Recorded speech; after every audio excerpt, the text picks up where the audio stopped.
Hello, Puget Sound community. This is Jake Nelko from Career and Employment Services. Today, as part of our Ask a Logger series, we are joined by Ian Fox, an English alumnus from the class of 2014. Ian currently serves as project manager for PRX in Boston, Massachusetts, and he has also spent time in event production, fundraising, and writing with organizations such as NPR, Minnesota Public Radio, and the Pew Charitable Trusts. So thanks so much for joining us, Ian. Thank you for having me. It feels weird to be on this side of this sort of event. Yeah, I'm sure. Well, I appreciate you flipping the screen and joining us today. Yeah. So thank you all for joining us as well, whether you are physically here or whether you're watching this video online after the fact. The first 20 or so minutes of our call are going to be dedicated to an interview with Ian, and then after that, I'm going to open up for questions from the audience. So let's jump right into my first question. Ian, generally, could you start by describing your job and employer? Yeah. So I'm a project manager on PRX's business development and strategy team, which basically means that I just kind of do anything that's new in the company. I just kind of like lead the charge. Project management is often like a skill that people have literally a certification in. There's something called the PMP, the project management something certification. I don't have that. I've actually heard it's a waste of money, but unless you're like really dedicated. But so the way that I sort of describe my job is, yeah, I do things that are new. I do things that expand our business. And I basically do anything that touches every team at the organization. So like, for example, I'm building a new, what we call a podcast garage, which is a community training, learning, event space and recording space down in Washington, D.C. I'm in charge of the build out there. So it's construction management. I'm in charge of project managing a couple of podcasts, one with TED, with TEDx that we launched, a daily show called TEDx Shorts. One with a pastor out in Denver named The Confessional with Nadia Bolz-Weber, and a couple others. And so I get to work with content and marketing and, technical distribution, like doing the back end, like RSS kind of stuff, and a bunch of other kind of, proposal writing and that kind of thing. PRX is a funny organization where we are squarely within public media, but we're not a radio station. We distribute probably many programs that you know and love: This American Life, Snap Judgment, a whole list. And we're also one of the biggest podcast producers or distributors in the world. So we are super on the tech side, on distribution. We have a training arm where we sort of just train the next generation of makers and literally just have classes and rent field kits of audio equipment and stuff. And we serve the public media system in leadership, in leadership development and stuff like that. So yeah, we're sort of off on the side in public media. We kind of straddle both podcasting and public radio, unlike a traditional public radio station. But yeah, the PRX has been around for like 20 years at this point, 15 years, I don't really know. But I've been here for about 3, something like that. So that's, I don't know. What I do depends on the day is the answer. Cool. Great. Yeah. And This American Life was my personal kind of gateway into listening to podcasts or just mine too, yeah. radio shows. Yeah. Oh yeah, I had this data cool entry job over the summer, my freshman year, and I just like listened to hundreds and hundreds of hours, and I was like, whoa, what is this? Yeah, it's amazing. It's cool to be involved in all those things. Yeah. So how did you get into this line of work? Basically it was that data entry job. I worked for a website where I just sat there 8 hours a day, just like typing in data and doing some Photoshop and stuff, and I would just listen to This American Life, and I don't know, I just felt like so inspired by it and really shaken by like the art form of this type of story. After that I was like, oh, I want to work in public radio. And actually it was Sue Dolan, who's in CES, who gave me the idea. She's like, what do you like to do? And I was like, listen to the radio. And she's like, go do that. And so I was really fortunate in getting an internship at Minnesota Public Radio in the newsroom, where I was basically a researcher. I quickly learned that the actual news side was not for me. It's like, it just is a very specific breed, and it's just like not in my blood. And I just didn't really have much support around me to actually train me how to do that kind of thing. So I was like, maybe public radio isn't for me. I'll actually go angle towards government and sort of politics stuff. I was a P&G minor. And so I did a couple internships on the Hill, and I like kind of worked with a youth nonprofit in Minnesota. And after graduation, I ultimately actually ended up moving to DC to work on the Hill for a little bit. And that's when I was like, this is really like not for me. I don't love just like answering constituent emails all day. Like, what about public radio? Like, how can I? So I just kind of like found my way by a lot of privilege and luck to like find myself at NPR, and just kind of like would not leave. I was the executive assistant for the CFO for a couple of weeks. I was like in finance, even though I was an English major. I worked in communications and gave tours, and then finally I kind of angled into individual giving. Anyway, so that's all to say I kind of knew that I wanted to do public radio. I just didn't know what that meant. And it was along the way that I kind of figured out by trial and error. Like, I just tried a bunch of different stuff, and most of the time it just like did not stick. And I was like, this is a day job, and I kind of don't care about it during the day. And then I'll go home and have a life. And at some point I realized more just through experience what I actually was looking for in a position. But in public radio is an industry, and then you got to kind of find like where you want to go within that. So I knew clearly about public radio. Took me some time to figure out where I wanted to be. And I think we're all still figuring that out, but I have a better idea now than I did then. Cool. Yeah. Yeah, and that actually fairly smoothly transitions into my next question, which is, what advice do you have for current students or maybe a recent graduate who's trying to take their first step towards what you're doing? I don't know why you would ever want to be a project manager, but if you would want to be one, I can talk about that. The biggest thing is just like listen to everything and anything. Like, the good news about podcasting and about public radio and about really any type of media, even if you want to go into print, is just like it's accessible. Especially like we're fortunate to have UPS Puget Sound to give us like New York Times subscriptions or whatever, so we can actually have access to that kind of media. But podcasts are free, there's a million of them, literally a million of them. So it's tough to sometimes know where to start. But like there's some really good resources like the Bellow Collective or like Third Coast Conference, or just like, go to the PRX page or whatever page and just kind of see like what's in their show list. So I would say just like listen to everything and anything and different things, and just familiarize yourself with the big players in the space. By doing that, suddenly you'll start to see like, Ira Glass's like storytelling style actually reverberates a really way far across the industry over here. Like, these like, Pod Save America guys, that's a whole other kind of camp, and you just start to get to understand what's going on. And that's going to make you, competitive in the job market, but it's also just going to make you like, you're going to actually be able to spot what you want to make out of it when you understand what's going on. So I would just say like, listen, take a lot of walks and listen, and like get a data entry job if you're looking for one. Just like listen to a lot of stuff, and I don't know. Cool. Yeah, that's what I did, and it's the only thing I can think of. Great. No, that's great. I'm asking this question from your specific perspective. Okay. And one of the ways that I've seen COVID-19 affecting public radio in terms of hiring is we actually saw that NPR had a bunch of internships that were remote and paid, that became super popular amongst our students and recent graduates, which was really cool to see, especially the remote part. I think that moving to DC part is really the challenging part. So, maybe you've seen some of that, maybe you've seen some of the opposite. So from your perspective, how have you seen COVID-19 affecting hiring in your field and how people might be approaching it? And feel free to abstain if you don't feel comfortable speaking. No, certainly. It's funny now having like been on hiring committees and stuff, like you do have a sort of different perspective.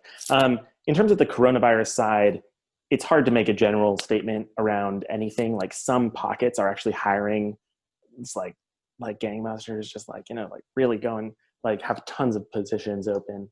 And then other parts are just like shutting down and like, letting go half their staff and don't really have room for other staff. So it honestly, I could go into the specifics, but like it's hard to make a generalization. I think overall, internships are generally being remote right now. I know that WNYC also just opened up their internships for like on the media, the Radiolab, all that stuff. And those are all remote for the first time, NPR, like you said.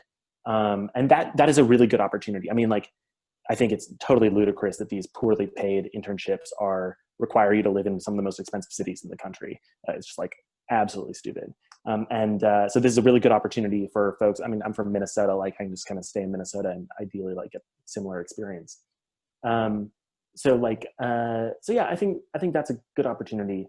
One thing that I found that might be especially useful right now is, like, I don't know about folks who are on this Zoom right now, but I didn't have any journalism or radio experience. I was like a DJ on KPS, but it's not like I was like the manager or whatever. I just kind of like showed up and played music I like. And so it's not like I had like experience. And so I kind of need to find back doors in, like at NPR, I began in corporate communications and had some like really wonderful mentors and team leaders there. And that's kind of like how I sort of like honestly like kind of weaseled my way in. It's kind of like went around the building and I was like, hey, like, you need any work? Like, hey, you need any work? That specific thing might not be the case, but I think the general piece, the general takeaway from me is like, don't be afraid to go after things that might not be exactly what you're looking for. You can consider that just like a winding path into what you're looking for. And that might be true now more than ever, now that there are positions that are like, or fewer positions. And once you're probably in the door, they probably really need a lot of help. And so just you offering and being there really is an effective technique. There's this like story of, someone who had an internship on the fundraising team at NPR, she came in and like did her fundraising work and like made a friend who's a producer on Weekend Edition. And the friend was kind of like, oh, you can come in and watch the show sometime. She's like, all right. And she was there every Sunday morning at like 5 a.m. to watch the show. And at some point they were just like, you're here all the time. You might as well just like do something. So they gave her a story to produce. And then little by little, she got hired there. And then she she moved up a little bit. They went over to the investigations unit. And now she's at the New York Times. And that sort of like escalation is like not all that common, but that style of like trajectory is more common than you would think. And especially for the first couple of years after graduation, when you're just kind of like, or I don't know about y'all, but like for me, I was just kind of scrambling. That was really useful. And I'm only imagining that it would be more useful during coronavirus, when it's like, everything is just like up in the air. That's great advice. And I think something that I have learned just by working in my field is in investigating fields that I'm not as familiar with, for the first time when students or alumni are interested in them, is there are a lot of positions that aren't what you're thinking of when you first think of that field. So like there's a lot of positions beyond production and on-air talent when it comes to podcast networks and public radio. So I appreciate that your positions have been adjacent to those or supporting those or whatever. Totally. And I would say that that is why I've been good at or effective at these sort of adjacent positions. I mean, the reason that I spent about a year as a fundraising writer at NPR, which was basically like two things that I brought to it. Like one was just being an English major and like literally knowing how to write a sentence and a like compelling-ish thing. And then two was just like actually knowing NPR and being like, oh, like you need me to write something about Hidden Brain? Great. I've listened to every episode and I know like, I like understand their trajectory and I can just like do it, that is invaluable. So whether or not you're a reporter or a producer or whatever, that type of knowledge, if you love an industry, even if it's not public radio, if you love an industry, there's a lot of opportunity there to engage with it, even if you're not doing the thing. That's great. I've got three more questions. The next couple are about your or trying to put you back in your student shoes. So taking you back to when you were a student. What is one thing that you wish you did as an undergrad to prepare for life after graduation that you didn't do, or that you wish you had just done a little bit sooner?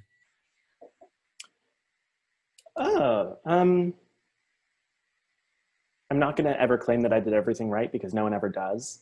And I made a lot of mistakes that I would probably make again just because like, you just got to make mistakes. Like if I could do it all over again, I probably would have just skipped the politics piece of my experience, just because it's very interesting to me and I'm passionate about it, but it's just like not where I want to spend my time. And if I had known that earlier, maybe I could have like saved some time, but at the same time, how would I know it if I hadn't tried it, you know? I wish I'd spent a summer in Tacoma, honestly. That would have been really fun. Yeah, I was really lucky to be involved in a bunch of clubs on campus. And I would say that for the most part, like I'm a professional club president right now. Like all I do is just like manage different people and like have our little mission and not little, but you know, we have our mission, but like, for instance, like at Puget, I was president of a couple clubs at a couple points, and one of them had 2 people. It was me and my friend. And that was fine. Like it was a good experience, you know, just like whatever. I started the Minnesota club, which I don't know if you like, I don't know if it's still around, but it was just like kind of silly. And we honestly just wanted some money to go to like on a hike to a lake and like get some butter and carve it. But like it was great, and it was a good experience to like build a budget and like defend it in front of ASUBs. That's the student, and like and actually like facilitate meetings and like have to do all this stuff. It was like really good experience. So I was really lucky in that way. I would just like chill out. I was so freaking stressed, and I think it really got in the way of my actually like being able to spend time with people I wish that I'd been able to spend more time with. I don't know. Easier said than done. Like college is just late nights and exhaustion and stress and anxiety. So like, I don't know. We're starting to answer my next question, which is, what is something that you worried about as an undergrad that you wish you would not have worried about quite as much? Oh yeah, where to begin? Jobs, honestly. Like when I graduated, I moved to DC, I mentioned that. And I was working 4 jobs for about a year. I was working at Chipotle. I was working as a free-time editor and as a free-time writer for a newspaper, and my internship during the days. And like, it was just like a hustle. And I don't think that needs to be the path for everyone. And I hope that it's not the path for everyone. But I wish that I had spent more time in college, or I wish that I hadn't stressed out so much about getting a job after college. I saw all my friends get these, like, you know, the Hitachi like fellowship or whatever it was. And it's like, you know what, good for them. Like that doesn't reflect on me. But it was really easy, especially my senior year, to see everyone sort of like finding their place and not finding a place myself, and just spending a lot of time worrying. And that was just like, you know, it was not energy well spent. But like, who can blame you? What else did I worry about in college? Money, but that was legitimate. Yeah, I don't know. Yeah. Well, that's a good response. I think, and you know, I think especially with this graduating class and potentially, you know, future ones graduating into a recession, there might be a little bit of that hustling. So I think it is helpful to know too that at one point you were working 4 jobs because you needed to make a certain amount of money to get this experience over here. And I think the unfortunate truth about your field is that it doesn't pay very well. So at least, I mean, definitely not at first. So Or having ever. 2 jobs, or ever maybe. You know, I don't know what your salary is, but there might be some of that for Totally. a while. And I think it's helpful to know that. yeah, and it's probably going to last longer than you think. I mean, I was doing that for a year and a half. You know, like it was not fun. Like, and I just gone through a breakup. It was like a very dark time. But yeah, I think and just post-grad sucks. It's just tough. Like your friends aren't around you. You're like trying to figure out, you used to be sort of like, you know, the sort of like on top in school, and suddenly you're just like, oh shoot, the whole world's in front of me. You know, it's just like a totally different ball game, and it's tough for everyone. Certainly all my friends, and definitely for me. So like, definitely be gracious with yourself. Like it's not hustling for a month and then figuring it out. Like it's going to be tough. And the trick is like finding enough good pieces in there to actually like enjoy it along the way. Like that's kind of stupid, but like, you know, like go on bike rides. Like if you move, I encourage you to move to a new city if you want, like, and just go explore, like walk around, like that type of thing that doesn't even cost money. And it just widens your sort of perspective. which I think is really useful. Yeah, and I think my favorite thing of post-grad was not having to write papers or study Oh for God, exams it anymore. never gets I old. mean, It never just gets old. the feeling when you leave work that you are done for the Yeah. day, and I could never go back now and go to school again for that reason. So I want to reassure people that it's not all bad. In fact, I would argue that it's mostly good. But yeah, you're right. Those first couple of years afterwards can be hard to figure out where you're at and what you're doing and how you're going to get to where you're going. And I agree. I want to echo that. Like it is good. Like it does. It's like an inside out at the end, where like the tough stuff is always intertwined with the cool, fun, good, fulfilling things. Like just is how it is, and that's what change brings.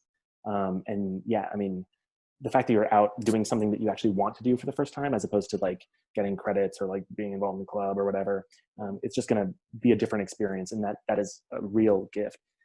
So yeah, I think you're right. Yeah.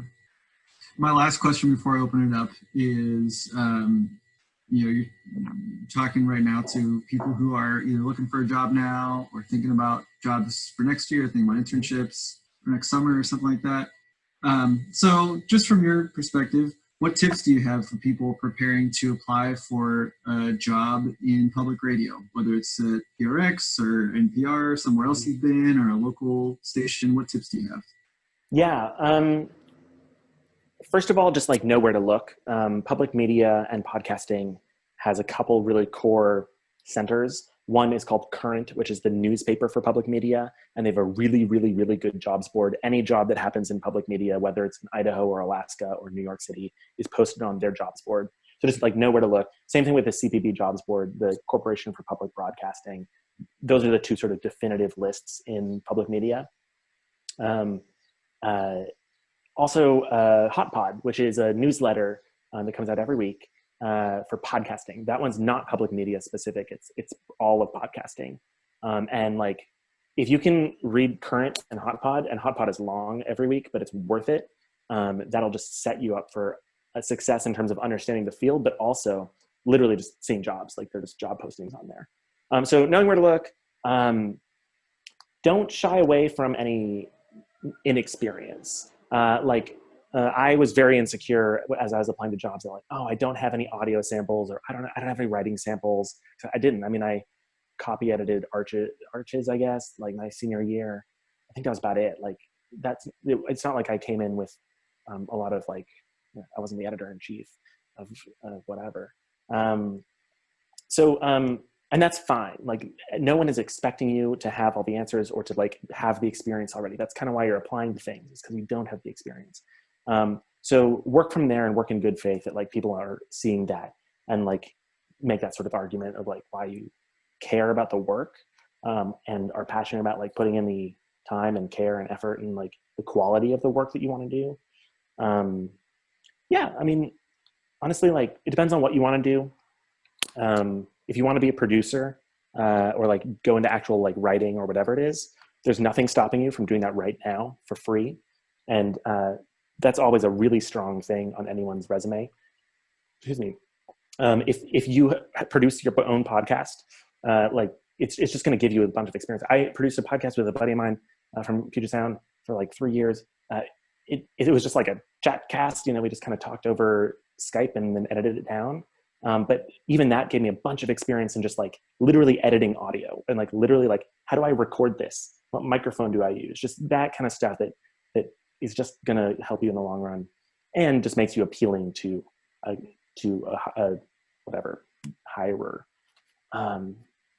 Yeah. And just like say yes if there's an opportunity that feels like it might not be the right fit, but you still like just want something to do, or it like feels kind of in the realm, just say yes and go do it. And if it's not right, then like, that's fine. Don't waste your time if it's totally out of the way. But I mean, like there's all experience is good experience. So don't wait for the perfect thing is maybe another piece of advice. I don't know. There's no golden answer. No, that's good.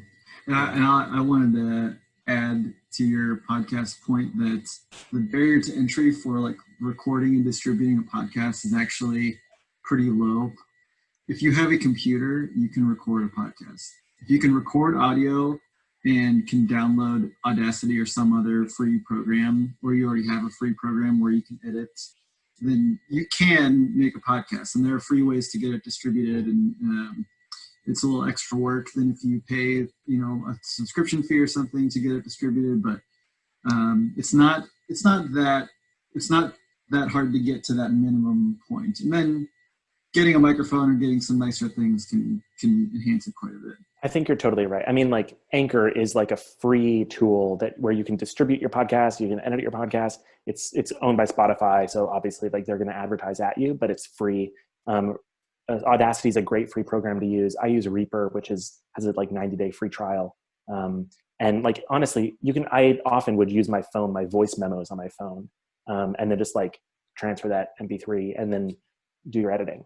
And if you want to do more sound-rich things, like, you want to get audio of like birds chirping and like, or maybe you want to do music, like that all can happen within Audacity or Reaper or whatever system you're using. And yeah, it really, the barriers of entry have never been lower. And if anyone has questions about like where to go, I'm happy to send you blog posts on blog posts on blog posts. Yeah. Cool. Thanks, Ian. Okay. Well, I want to open the floor to questions. So at this point, if anyone in attendance has a question, you can either type it into the chat and I can read it, or you are welcome to show your screen and unmute yourself and ask the question directly. Say hello. I can also pepper you with some more of my own questions if people don't have any. Sure. I'll give people a second. Yeah. All right, Ainsley. How do you find that your English degree has helped you in media work? Hi, Ainsley. Yeah, I am a huge believer in an English degree. I know that like the joke is that like it applies to nothing, and that's honestly true. Like there's no A to A from getting an English degree and getting a job. But it's the type of degree that's just gonna like fulfill you, like, or like be a part of your work no matter what. And it is really astonishing how bad the writers are, like people write in this world. You may just think that you're all right, but you're probably really good. And that's a serious skill. Yeah, so I mean, one of my bosses at the Pew Charitable Trusts, which is a nonprofit I worked at in DC for a couple of years, literally would just she would always look for liberal arts schools, people on people's resumes. Like there is a real value to being able to synthesize information and to be able to sort of see how things sort of fit together. And especially in the wider world where things aren't clean cut, you're going to find that that's really, really useful. Plus, it's just like, writing a paper at midnight, the night before it's due, like writing papers at all, like those are just real skills that like, I mean, I trust that you do your papers ahead of time. I always wrote them at midnight, the night before. Anyway, yeah, I think it'll only serve you well. I've got another question here from someone who's applying for an internship next summer with NPR for Tiny Desk, and was wondering if you had any advice on how to make their application or resume stand out, or any tips of what NPR values on paper. Yeah. Hi, Liv. I think I saw you in the video for a second, but hi. I'm glad you know exactly which internship you're applying for. You should also know that NPR, I think that they still allow you to apply for up to 3 internships at any given time. And I encourage you to max that out and write individual cover letters for each one, even if it's not just Tiny Desk, the like music editorial internship, or the whatever, like communications, even as just a backup, it can never hurt. I will tell you that the Tiny Desk internship, as you can imagine, is the 3rd most competitive internship to get at NPR. The other ones being Morning Edition and All Things Considered. It's a great gig. You literally just hang out with Bob Boilen all day and like talk music and sit at the Tiny Desk. So in terms of how to stand out, I struggle with that because honestly, what stands out is quality, and I would like dig into quality. Like I had a lot of gimmicks on my first application to NPR, and I applied like 3 or 4 times before I even got an interview, and I only got an interview because I like just didn't stop hounding them. And I like I did all this fancy stuff. I like used the logo. I made it FOX instead of NPR. And it was, I like spent all this time on these gimmicks, and it was just like such a waste of time. And I think just felt sort of unprofessional. So I would encourage you to like really just like, there's no secret code to this. Like do a good application. Now, in terms of the actually like the experience you get, it sounds like next summer, that's a bunch of time. A whole year is a lot of time. Get involved in KUPS if you're not already, as a programmer ideally, but if nothing else, a DJ, and like really put time and effort into your show. I phone it in every week myself, but like you can tell the quality when someone like cares and does good introductions, like plays deep cuts and whatever. Know your local music scene wherever that is, and ideally, this is better. Ideally, like actually write for a local publication. I would also, if you could, get some experience writing some criticism, whether that's at Cross Currents or whether that's for any local publications. I don't know if Point Defiance publication is still up and running in Tacoma, but they were great. Or just like pitch to to like The Stranger in Seattle, pitch to KAXP, just be like, hey, like there's this great local artist and I have their album. I think it says something different about XYZ, and basically just like hand it to them. Having that sort of thing, especially with a year, you have a lot of time to pitch stuff and to develop stuff. Really use that to your best advantage. Time is your best friend in all this stuff. I mean, I don't know. Does that help?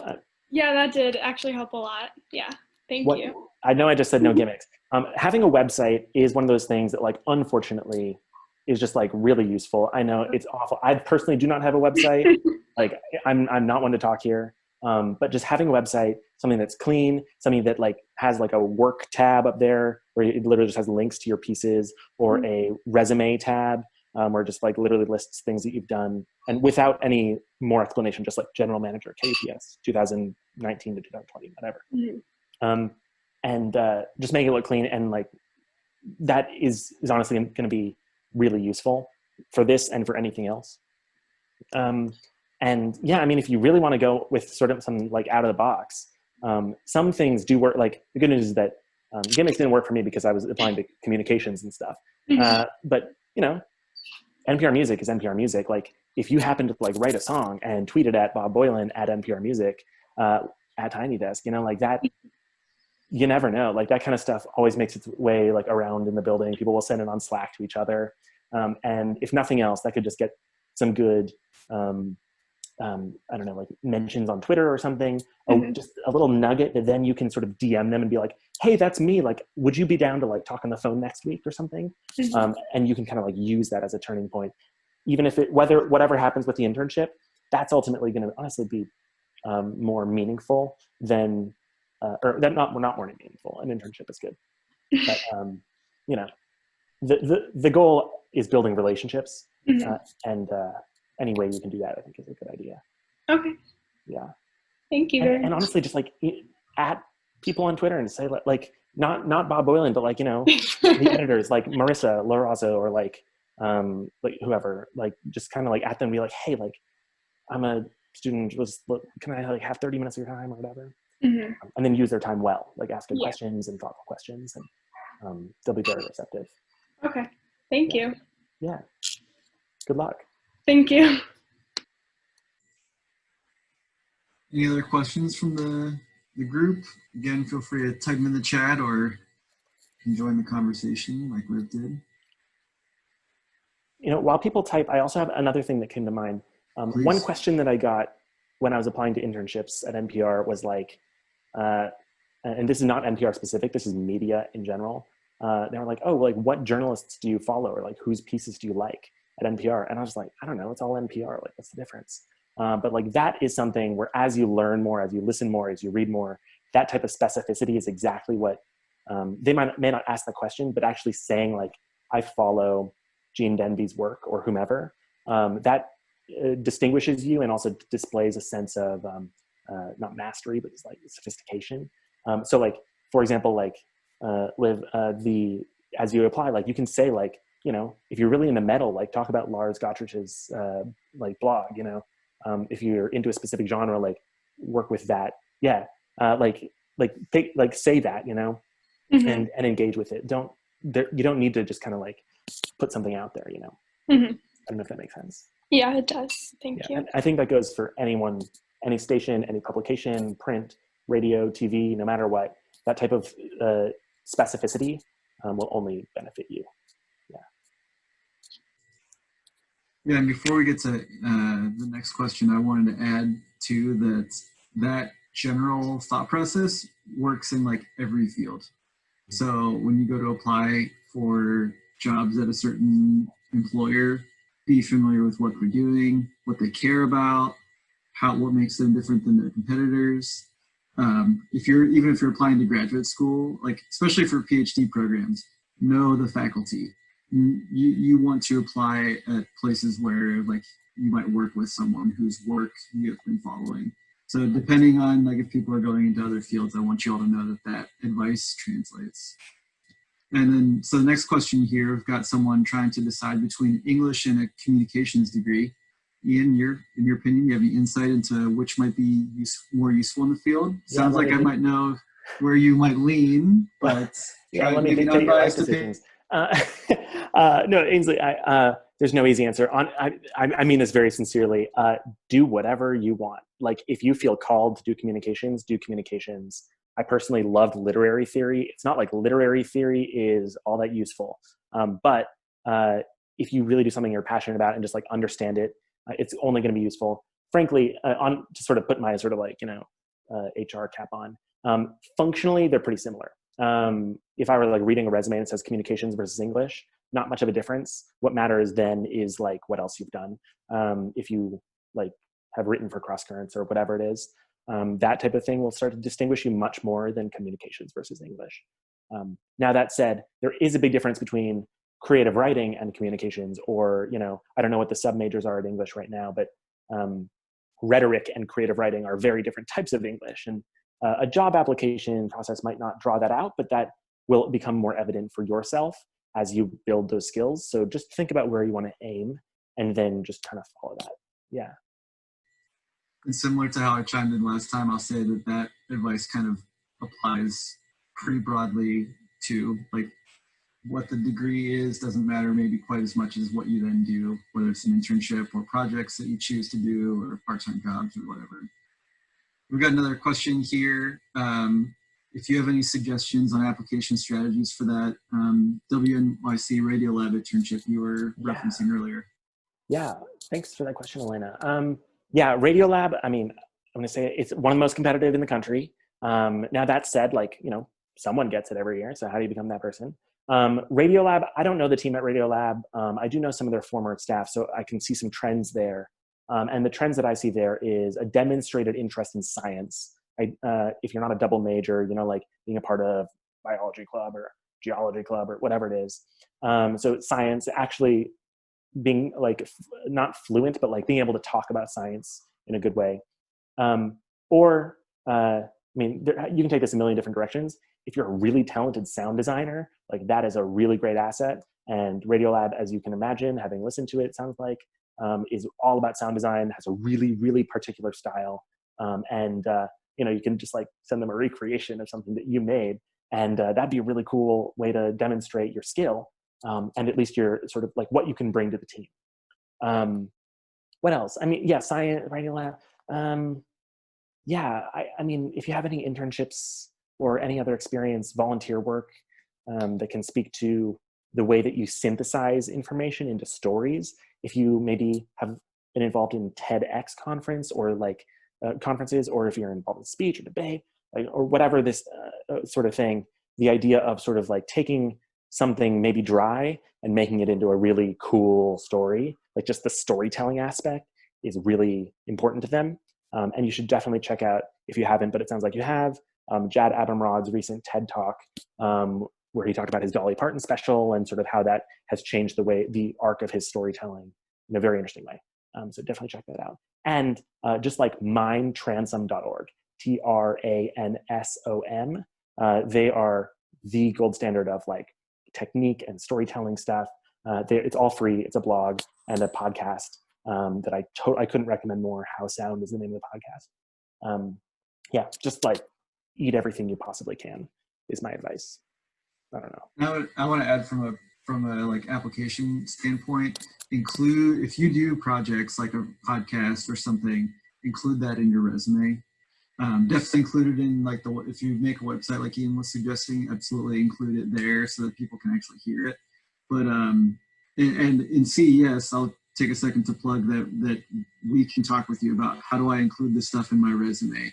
How do I want to write my resume, or how do I want to customize these cover letters to make myself stand out more, or to hit on what they're looking for. Make an appointment with me or one of the other advisors. Sue is one of them. She says hi, by the way, Ian. She really like changed my life. CES was amazing. Great. That's a great plug. Well, that's why we keep inviting you back, because you keep saying nice things. I know, honestly, that's the only reason, yeah.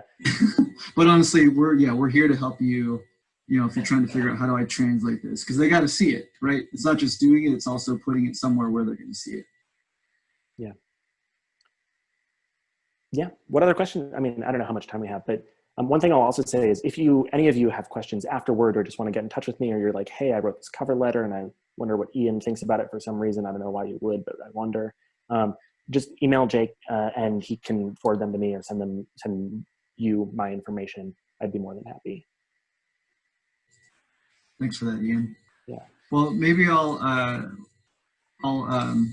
take this opportunity to close the interview. At this point, we'll end the recording. We can hang out for a few more minutes if you're available, Ian, if anyone wants to chat a little bit more. Thanks so much for your questions, really helpful questions. I'm glad to give you all a chance to dig into some of those specific things. So thanks for joining us. To those in the meeting right now, and to those that are watching this recorded version, thanks for joining this interview with Ian. For more information about how CES can support your career development, you can go to pugetsound.edu/CES to schedule an appointment with a career advisor like me. Thanks a lot, Ian. Thanks, guys.